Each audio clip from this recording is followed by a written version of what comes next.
Hey, what's up, cats and kittens, and shout out to all my Cerebralites. It is me, the Cerebral Diva, and I'm back with another episode of Reality, and that's TEA because I give it to you scalding hot. So grab your cups, grab your saucers, people, gather round, and let's all partake in this libation of Bachelor in Paradise / Bachelorette tea. But before you go, another further, do yourself a favor, and if you'd be so kind as to do me a favor while you're at it, take a second to hit that subscribe button, and once you've done that, take another second, I know it's a lot of time, to hit that tiny little bell so that you can turn on your alerts, and that way you will be kept in the loop so you won't miss a thing, and I know you don't want to.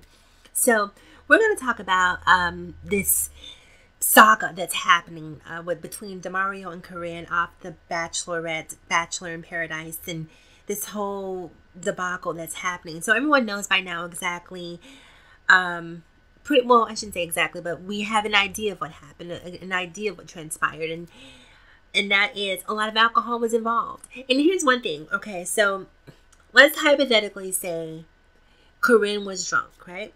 And she was drunk and inebriated to the point that she could not consent. I get that. Now here's the gray area for me.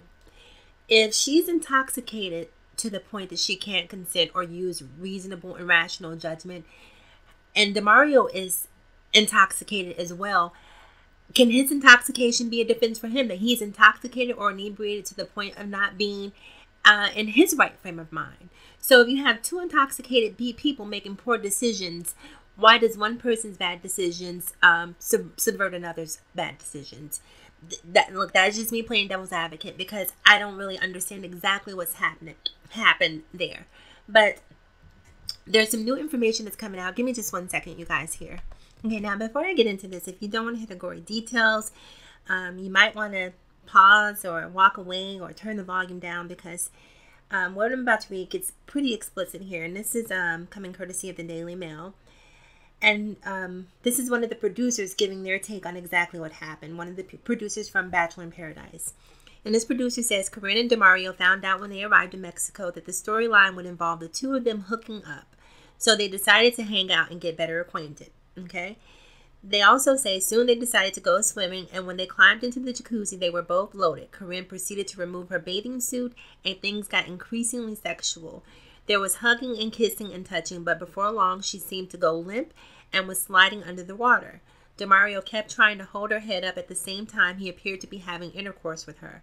After he finished, which only lasted a few seconds, not that that's funny, but it's just, why was that necessary? But okay, which only lasted a few seconds, he lifted her out of the water and laid her on the cement where he proceeded to have oral sex with her. She appeared to be unconscious at that point, and some of the crew came out and carried her off to her room. She was limp and seemed unable to walk on her own. One of the things that really disturbed people was that no one called a doctor or a paramedic, which some felt they should have. Instead, someone made the decision to just let her sleep it off. When Corinne awoke the next morning, people began filling her in on what happened the night before because she claimed to have absolutely no recollection of what had transpired. Corinne is preparing to file a lawsuit because she feels she was not protected by the show's producers, and she ended up flying home to Miami after she was examined and interviewed. She was totally distraught, and even after being told what happened, she insisted that she had absolutely no recollection of the events. There was also rumors early on that they were going to scrap the show and offer Corinne a show of her own or try to switch to filming a hurry-up wedding between last year's contestants Evan Bass and Carly Waddell, who were engaged. But in the end, they abandoned both ideas, paid off the crew, and sent them home. This was a terrible thing that happened on the show that has been successful up until now.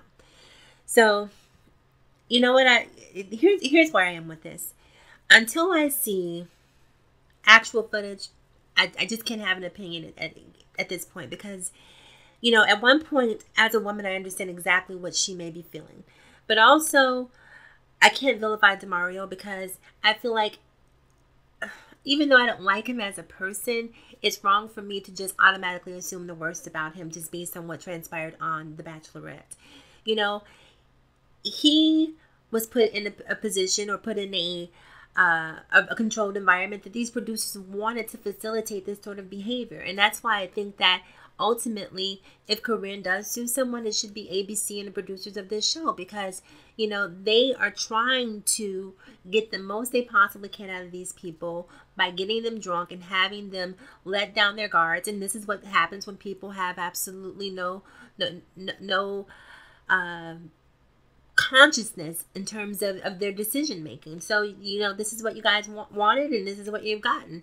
I don't know how the show can recover. You know, I don't know if they just take a break from this season and try to start over, and if they try to do it, would it even be as good anymore? Because now that this has happened, it's forever tainted it. So they're going to probably be so cautious moving forward in the future that a lot of the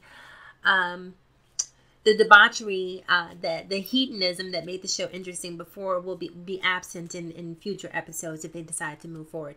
Anyhow, you guys, that's it for this episode of Reality. So make sure you like, comment, subscribe, and please share if you feel so inclined.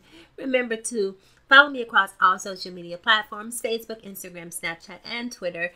Remember, people, it's better to be pissed off than it is to be pissed on. And as always, in closing, remember to live better, love harder, and think smarter. It is me, the Cerebral Diva, and she will talk to you guys again soon. You guys have a great day.